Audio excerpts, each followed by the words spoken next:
샬롬 할렐루야. 히브리어 단어 묵상 66번째 90 그리고 9.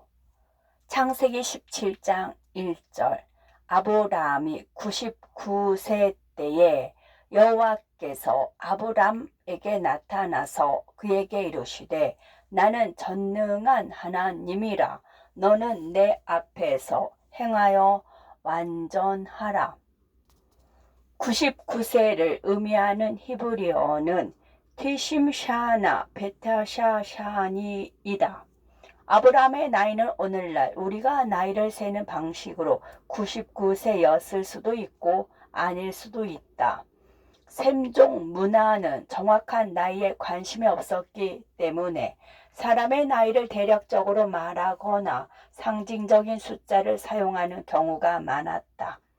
하지만 아브라함이 노인이라는 사실은 확실하다. 나는 장애인을 위한 전용 버스를 운전하는데 어제 식료품 가게에 가는 한 남성을 태웠다. 보행기와 간병인의 도움을 받는 그는 자신의 나이가 99세이며 몇 주 후면 100세가 될 것이라고 말했다. 나는 아브라함이 아이를 낳았을 때의 나이를 생각하지 않을 수 없었다. 오늘날 아브라함이 살아서 그 상황에 처한다면 어떤 일들이 일어날지 궁금했다. 그의 이야기로 만든 영화 판권 수입만으로도 평생을 살 수 있을 것이다. 예를 들어 그가 살기 위해 떠났던 것처럼. 그러나 이 이야기에서 아브라함은 간병인도 없고 보행기도 사용하지 않았다는 것은 분명하다. 하나님은 그에게 보행자와 함께 내 앞에서 행하라가 아니라 내 앞에서 행하라 라고 말씀하셨다. 신체적 제한이나 장애가 있었다는 징후는 없다. 연구 본문은 우리가 서양의 사고 방식을 고대 세모 본문에 얼마나 자주 적용하는지 논의할 수 있는 좋은 기회이다. 성경에서 아브라함이 99세라고 말할 때 우리는 자동적으로 내가 차에 태워 식료품 가게에 간 내 친구 같은 사람을 생각한다. 그러나 이것은 아브라함이 율리우스력이나 그레고리력에 따라 99세였다는 것을 의미하지 않는다. 이 달력들은 이 사건이 기록된 2000년 후에 비로소 존재하였다. 게다가 고대 셈족은 지역 법원에 기록된 출생 증명서가 없었다. 사실 우리는 고대 사람들이 나이를 어떻게 측정했는지 고대인의 사상에 대해 잘 알 수 없다. 우리가 아는 것은 이런 문화가 특정한 기간을 표시했다는 것뿐이다. 예를 들어 고대 이집트인들은 매년 나일강의 범람을 기준으로 시간을 측정했는데 이때가 농작물 심기에 가장 적합한 시기였기 때문이다. 파라오는 나일강의 범람 시기를 정확하게 예측해서 권력을 유지했고 물론 그렇게 할 수 있는 것은 10만이 할 수 있었다. 적어도 한 무리의 수학자를 고용하거나 태양의 움직임을 관찰하기 위해 2개의 피라미드를 사용했을 수도 있다. 고대 아시리아인들은 전쟁에 나가기 위해 완벽한 시간을 날씨 변화로 측정했다. 이러한 방법은 태양 주위를 도는 지구 경로를 기반으로 극도로 정밀하게 표시되는 오늘날의 시간 측정과는 상당히 다르다. 그러나 고대인들은 일출과 일몰을 통해 하루를 측정하는 것이 조금은 쉬웠다. 시간을 표시하는 기본적인 방법을 고려해도 고대 사상에 대한 우리의 이해는 다소 모호하다. 왜냐하면 해가 뜨고 지는 시간이 계절에 따라 서서히 바뀌기 때문이다. 다시 말하지만 성경이 날과 시간에 대해 말할 때 그것은 현대 서양 사상에서 우리가 알고 있는 날과 시간을 말하는 것이 아니다. 그것은 단지 길이가 다를 수 있는 기간에 대해서 말하는 것이다. 성경의 한 부분에서 언급된 날은 성경의 다른 부분에서 언급된 날이 나타내는 기간과 동일하지 않을 수 있다. 내가 이런 말을 하는 것은 아브라함이 오늘날 우리가 측정하는 99세보다 더 늙거나 젊을 수 있는 이유를 보여주기 위해서이다. 그래서 우리는 아브라함이 몇 살에 아버지가 되었는지 알 수 없다. 우리가 실제로 아는 것은 그와 사라가 가임 연령을 넘어섰다는 것이다. 따라서 우리의 측정 체계에 따르면 40세 또는 50세를 넘어섰을 것이다. 성경에서 왜 아브라함의 나이에 대해 어림수가 아닌 정확한 숫자를 밝히는지에 대한 의문이 생긴다. 가입 연령을 넘어서 또는 단순히 나이가 많은 것으로 충분하지 않았을까? 왜 100세가 아니라 99세일까? 우리의 정확한 서구적 사고 방식의 문제는 99세의 남자가 아버지가 된다는 생각에 너무 많은 시간을 할애하여 아주 분명한 것을 간과하는 경향이 있다는 것이다. 숫자 99는 고대 셈족에게 매우 분명한 의미가 있었다. 한 가지 예로 100까지 세는 것은 보통 사람이 셀 수 있는 최대치, 즉 100에 도달하면 끝이다. 예수님께서 양 90마리와 이른 양 1마리에 대한 비유를 하신 것을 생각해 보자.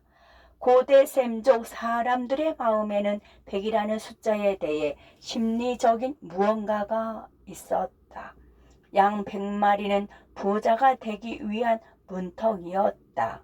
99마리의 양으로는 아직 부자가 아니었지만 100마리가 되면 새로운 과세 등급에 속하게 된다.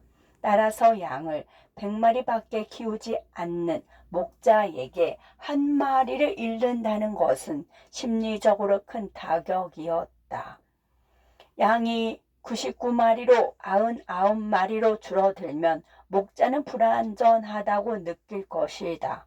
현대의 용어로 표현하면 그는 중상류층에서 중산층으로 떨어지는 것이다. 그는 항상 자신이 사회적 사다리 아래에 있는 한 마리 양에 불과하다는 불편한 감정을 지니고 살았을 것이다. 따라서 99라는 숫자는 더 많은 것을 원하고 충족되지 않는다고 느끼며 더 많은 것을 갈망하게 만드는 숫자였다. 고대 게마트리아에서 90은 겸손의 숫자이며 9는 신성한 완전성을 의미했다. 그러므로 우리는 육체적 완성에 이르기 전에 신성하게 완성되어야 한다. 아브라함에게 약속된 자녀를 주는 것을 하나님이 지지하신 것은 그의 믿음을 시험하기 위해서가 아니라 물론 그렇게 하셨지만 특별한 자녀를 그의 삶에 데려오기 전에 겸손한 가운데 하나님의 완전한 상태에 도달하기를 기다리시는 것이었을지도 모른다. 그와 사라가 자연 가임 연령을 넘었다는 사실은 하나님의 관심 거리가 아니었다. 이제 99를 의미하는 히브리어 티심 샤나 베타샤 샤니로 돌아가 보자. 이 단어는 시간의 한순간 또는 다음 사건 이전의 멈춤을 의미하는 셈 어근에서 유래했다. 우리는 아브라함의 실제 나이를 모른다는 사실을 확인했다. 그러나 서양의 나이 측정에 따라 99세였다고 해도 우리는 여전히 이 숫자의 사용 배후에 있는 이중 의미를 살펴볼 필요가 있다. 나는 하나님께서 이 구절에서 티심샤나 베타샤 샤니를 사용하기로 선택했다고 믿는다. 그것은 아브라함의 가임기가 지난 특정 나이를 지정하는 것이 아니라 많은 사람이 의자의 편히 기대어 쉬는 기간이라는 생각을 표현하기 위한 것이다. 은퇴를 고대하고 죽음을 기다리는 아브라함에게 하나님이 나타나 말씀하셨다. 이봐, 지금은 단지 시간의 한순간이야. 네 인생에서 다음 사건을 준비해야 해. 우리 중 많은 사람이 이미 신체적으로 99세처럼 느끼며 100번째 생일이 오기를 기다리고 있다. 그러나 하나님은 우리에게 이렇게 말씀하신다. 그래, 너는 정말로 99살이구나. 하지만 아직은 보행기에 의지해 식료품 가게로 가는 하임 벤토라의 버스를 탈 것이라고 기대하지 마라. 만약 그렇게 한다면 그는 네 인생의 다음 사건에 내려줄 것이고 아브라함의 경우처럼 네 마음을 놀라게 할 것이다. 창세기 17장 17절에 따르면 아브라함의 나이는 100세가 된다. 하나님과의 대화가 1년 내내 지속되었다면 정말 긴 대화였을 것이다. 좋다. 나는 전통적인 설명이 맞다고 생각한다. 아브라함은 아이가 태어났을 때 100세였을 것이다. 그러나 100은 완성의 수로도 간주된다. 나는 창세기 17장 1절에서 하나님이 아브라함에게 말씀하시기 전에 아브라함이 주님께 다음과 같이 말씀드렸을 것이라고 생각한다. 하나님, 저는 경주의 끝에 도달했습니다. 저는 늙고 지쳤으며 당신과 함께 앞으로 모든 사람이 이야기할 품이 될 준비가 되었습니다. 그러나 하나님께서 말씀하셨다. 너는 겨우 99살이고 네가 100살에 도달할 때까지 99에 머무를 것이다. 내가 네게 생명을 주는 한 나는 너로부터 좋은 일이 있기를 기대한다. 아브람이 99세 때에 여호와께서 아브람에게 나타나서 그에게 이르시되 나는 전능한 하나님이라. 너는 내 앞에서 행하여 완전하라. 아멘.